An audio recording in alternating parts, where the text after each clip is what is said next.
चलिए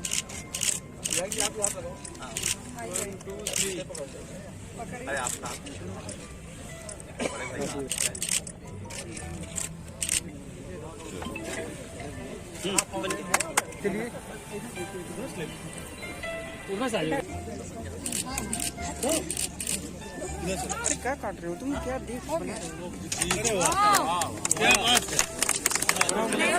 क्या musical fountain है?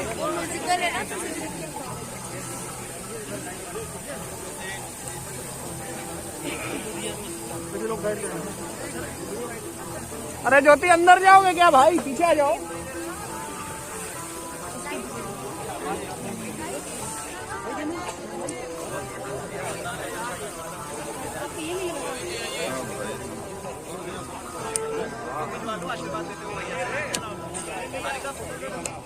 हेलो जैन साहब। हेलो अशोक जैन जी। अशोक जैन जी कहाँ? अशोक जैन जी।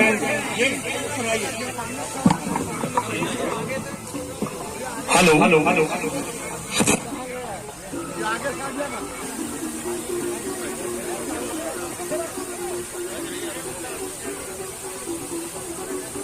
भैया। अरे अमन भैया हो गया, हो गया तो ये घुस जाएगा।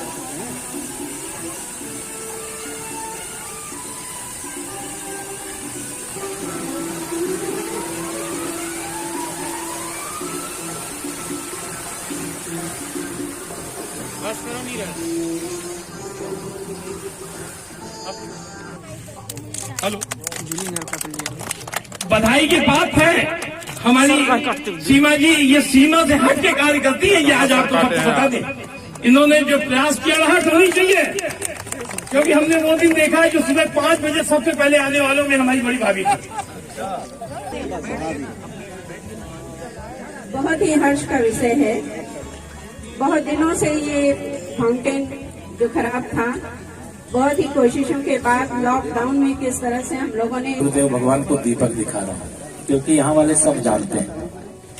इस अवसर पर आज यहाँ फाउंटेन का म्यूजिक के साथ और रंग बिरंगी जो रोशनी दिखाई दे रही है, इस कार्यक्रम में आज मुझे अचानक बताया गया था ना यार भैया ऐसा कार्यक्रम है, तो बहाना होता है किसी तब। इस अवसर पर हमारी आदरणीय सांसद श्रीमती केशी देवी पटेल जी, हमारे महानगर के अध्यक्ष श्री गणेश केसरवानी जी, क्षेत्रीय उपाध्यक्ष श्री अवधेश, लेकिन इससे भी बड़े गौरव की बात यह पूरे देश और पूरे प्रदेश के लिए स्थान का है। और यह कहने में कोई संकोच नहीं कि धीरे धीरे करके मॉर्निंग वॉक की दृष्टि से शहर के मध्य में, जहां 20,000 से 50,000 लोग तक प्रतिदिन वॉकिंग के लिए आते हैं, और प्रयागराज की क्रीम जिसे कहिए परिसर में जो एक तरह से पूरी तरह से प्राकृतिक रूप से सुसज्जित है, और जैसे जैसे समय बदलता है तो आधुनिक रूप से सुसज्जित करने का काम होता है। यहाँ ये फाउंटेन जो म्यूजिक के साथ आज यहाँ बहुत दिनों से बंद पड़ा था, उसका शुभारंभ हुआ है। इस शुभारंभ के अवसर पर सभी प्रयागराज वासियों को और जो इस पार्क में वॉकिंग के लिए आते हैं सुबह शाम, उन सबको बधाई देता हूँ, शुभकामना देता हूँ। दूसरा, यह परिसर मतलब एक तरह से कहिए कि प्रयागराज की प्रतिष्ठा को बढ़ाने वाला है, और इस परिसर में बहुत सारी ऐसी मतलब धरोहर हैं जिनको संजोने, संवारने और बढ़ाने की आवश्यकता है। उसको हम लोगों ने तय किया है कि भविष्य में इस प्रकार से कुछ परिचर्चा करेंगे, यहाँ पर लोगों से संवाद करेंगे, और संवाद के आधार पर और यहाँ अच्छा से अच्छा क्या किया जा सकता है, और उस चर्चा करके उसका निष्कर्ष निकाल करके करेंगे। तीसरी बात जो मैं अभी यह भी कहना चाहूँगा कि यह महर्षि भारद्वाज जी के अनुसंधान केंद्र की धरती है, जो स्थान हमारे आस्था और श्रद्धा का भी केंद्र है, लेकिन रामायण कालीन जो पूरा देश और पूरी दुनिया जानती है कि पहले पुष्पक विमान के नाम से एक ऐसा विमान बनाया गया था इसी प्रयागराज में, जो आवश्यकता अनुसार बढ़ता घटता था और आवश्यकता अनुसार उसकी स्पीड भी बढ़ती थी और आकाश मार्ग से चलने की एक जो व्यवस्था थी वह इसी प्रयागराज की देन थी।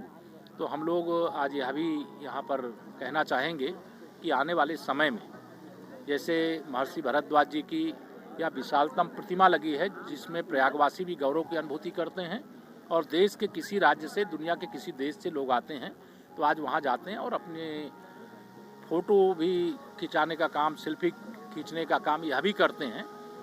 हम लोग बहुत जल्दी यह योजना भी तैयार करेंगे। वह पुष्पक विमान का जो स्वरूप विशेष तौर से श्री रामानंद सागर जी के द्वारा जो रामायण दिखाई गई है देश को और उस रामायण में जो पुष्पक विमान का स्वरूप देखा गया था उसी प्रकार का एक विमान बना करके भी भरद्वाज मुनि जी के आश्रम के पास वह भी लगाएंगे जो लोगों के लिए देखने के लिए और प्रयाग के गौरव को बढ़ाने के लिए उपयोगी होगी। बदायूं में जो घटना हुई है उस पर तमाम तरह से राजनीतिक दल चर्चा कर रहे हैं। देखिए वह घटना बहुत दर्दनाक है और इस प्रकार के एक तरह से गैर मानवीय कुकृत्य करने वाले अपराधियों को ना हमारी सरकार कभी छोड़ी है और ना छोड़ सकती है। उनको इतना कठोर दंड दिलाने का काम करेंगे और जल्द से जल्द दंड दिलाने का काम करेंगे। फास्ट ट्रैक कोर्ट का गठन करके दंड दिलाने का काम करेंगे कि यह संदेश जाए। लेकिन इस प्रकार का जो अपराध किए हैं उसकी मैं भर्त्सना करता हूँ, निंदा करता हूँ और स्पष्ट आदेश हैं, निर्देश हैं कि ऐसे अपराधियों को पकड़ करके और जल्द से जल्द कठोर से कठोर सजा देने का काम किया जाए। लखनऊ में जो गोलीकांड हुआ उसको लेकर विपक्ष सरकार कानून व्यवस्था का हवाला दे रहा है। देखिए विपक्ष मुद्दाहीन है। घटना कोई होती है, हम ये नहीं कह रहे हैं कि घटना शून्य उत्तर प्रदेश हो गया है। कोई भी आपराधिक घटना होती है तो वह घटना हमारी सरकार के लिए भी, हमारे प्रदेश के लिए भी चिंता का विषय रहता है। लेकिन किसी भी घटना का अपराधी अब तक बच नहीं पाया है। वो चाहे अपराध लखनऊ में करने वाला हो, चाहे वो बदायूं में करने वाला हो, चाहे हाथरस में करने वाला हो, चाहे प्रदेश के किसी हिस्से में करने वाला हो। कोई माफिया हो, कोई अपराधी हो, कोई गुंडा हो, किसी को उत्पीड़ित करने का काम जो पहले किए हैं आज उनके खिलाफ प्रभावी कार्रवाई हो रही है और पूरे प्रदेश में कार्रवाई हो रही है। भू माफियाओं के खिलाफ भी अभियान चल रहा है और विकास की दृष्टि से भी तीव्र गति से कई योजनाएं आई हैं और वह तेजी से आगे बढ़ रही हैं और हम सब आपके साथ लगातार उसको शेयर करते हैं। योगी जी के सुशासन पर सवाल तो उठ ही रहे हैं ना। देखिए सवाल मैंने कहा ना कि विपक्ष उठा सकता है। घटना ऐसा नहीं कि घटना जिसने किया है सरकार उनको बचाना चाहती है। सरकार इससे घटना को अंजाम देने वालों को कुचल देना चाहती है। उनके खिलाफ न्यायिक प्रक्रिया के अंतर्गत इतनी कठोर कार्रवाई करना चाहती है कि महिलाओं के प्रति या किसी प्रकार से अन्य प्रकार के अपराध करने वाले लोगों के मन में भय पैदा हो। लेकिन घटना हुई है, इसको हम स्वीकार करते हैं, लेकिन घटना के दोषियों को कठोर दंड देंगे, इसमें कोई संशय नहीं।